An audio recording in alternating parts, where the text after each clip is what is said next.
જેને કાઈ નથી કરવું કરે છે ને કરવા નથી દેવું, અને જ્યાં કદાચ કોઈ કામ કરતા હોય આયોજન કરતું કદાચ એની ભૂલ થતી તો સમાજે સ્વીકાર્યું પડશે.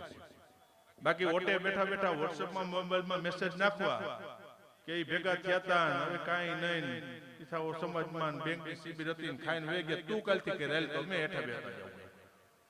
તમે કરો તો ખરા, તમારે કરવું જ કરવાનું દેવું નથી કોઈને, અને સમાજની અંદર નડતર મુશ્કેલીઓ ઊભી થવાના પ્રયત્નો કરવા છે.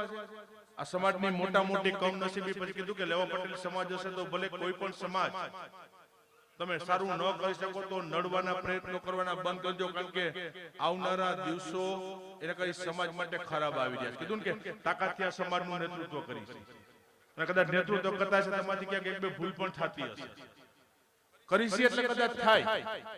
અને હમણાં હું ન કરું બીજાની જેમ કાંઈ બેઠા રહી અને જ્યાં પણ એવો કાર્ય કરવો હોય તો સ્વાભાવિક ધારાસભ્ય તરીકે રિબિન કાપત મારે જવાનું, બીજો કોઈ આવવાનું છે અમારે કાપી જવાનું, અમારે કોઈ દી ભૂલ ન થાય. અમારે સારું કામ કરવાના પ્રયત્નો કરીશ એટલે કદાચ ભૂલ થાય. કીધું કે આ વખતે જામકરણાના આંગણે 501 દીકરીઓના સમલગ્નનું ભવ્ય આયોજન કરવા માટે જેવો છે કે ઇતિહાસ બનવાનો છે હમણાં જામકરણાના આંગણે, કે 501 દીકરીઓનો લગ્ન એટલે કઈ સામાન્ય લગ્ન નહીં.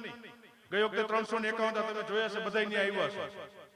મારી દીકરીના લગ્ન ન થાય ને એવો ઠાઠમતથી દીકરીઓના લગ્ન કરવા માટે જે છું 451 કીધું, 451 પૂરા થઈ ગયા, 501 જાહેરાત કરી મેં 2 દિવસ પહેલા, આજે 490 નામ પૂરા થઈ ગયા 2 દિવસમાં. હવે મને કે વધારવા છે હમાય પણ આવડું મોટું ભવ્ય આયોજન એક સમાજ માટે કરવા માટે છે, અને કદાચ ત્યાં કદાચ થતું છે ને તો કદાચ એક બે મુશ્કેલી ખામી અમારી રહી જતી હશે, જો કરી છે એટલે રે, બાકી નથી કરવું એનાથી કાંઈ નથી થતું.